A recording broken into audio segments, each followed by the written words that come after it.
Hi hello friends, welcome to super duper studio channel. இன்றைக்கி நம்ம சேனலில் நம்ம எந்த டாப்பிக்கை பற்றி பேச போகிறோன்னா, தமிழக வெற்றி கழகத்தினுடைய 2வது மாநாடு பற்றி தாங்க நம்ம பேச போகிறோம். வாங்க பார்க்கலாம்.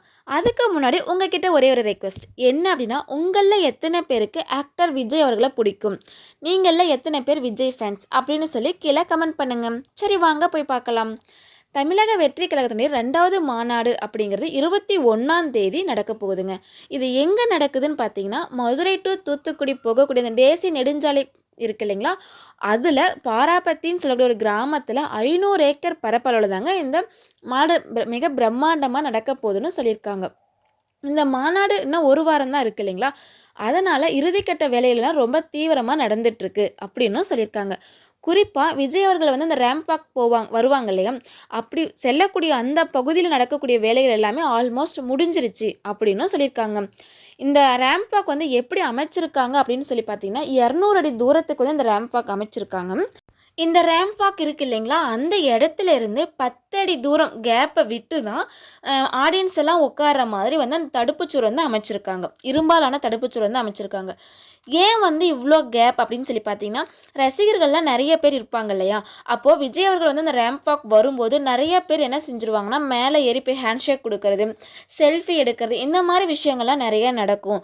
அப்படி யாராவது ஒருத்தங்க மேலே ஏறி இந்த மாதிரி செஞ்சாங்க அப்படின்னா, கீழே இருக்கவங்க என்ன யோசிப்பாங்க, நாமளும் மேலே முன்னாடி போனோம்னா நாமளும் ஒரு செல்ஃபி எடுத்துக்கலாம், ஒரு ஆட்டோகிராஃபி வாங்கிக்கலாம் அப்படின்னு நிறைய பேர் வருவாங்க. அப்போ அந்த இடத்துல வந்து கூட்ட நெரிசல் ஏற்படும். அதனால தான் வந்து 10 அடி தூரம் கேப் விட்டு அந்த தடுப்புச்சுவர் வந்து நாங்கள் போட்டிருக்கோம் அப்படிங்கிற மாதிரியுமே சொல்லியிருந்தாங்க. ப்ளஸ் அந்த ரேம்ப் வாக் இருக்குது இல்லைங்களா, அது வந்து 8 அடி உயரத்தில் தான் அந்த ரேம்ப் வாக் வந்து அமைச்சிருக்காங்க அப்படின்னும் சொல்லியிருந்தாங்கங்க.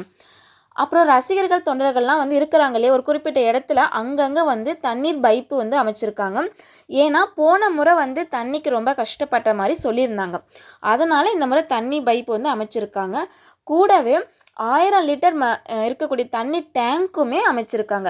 அந்த தண்ணி பைப்பு வந்து மக்களுக்கு தண்ணி தாக எடுத்து அவங்களே போய் அதிலே இது கிளாஸ் இருக்கும், அதுலேயே வந்து அவங்க பிடிச்சி குடிச்சிக்கிற மாதிரி தாங்க இருக்குது.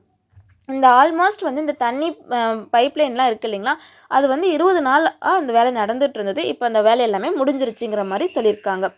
கூடவே வண்டிங்கெல்லாம் நிறுத்துறதுக்கு நிறைய பேர் எல்லாம் காரு வண்டி இந்த மாதிரி தானே வருவாங்க.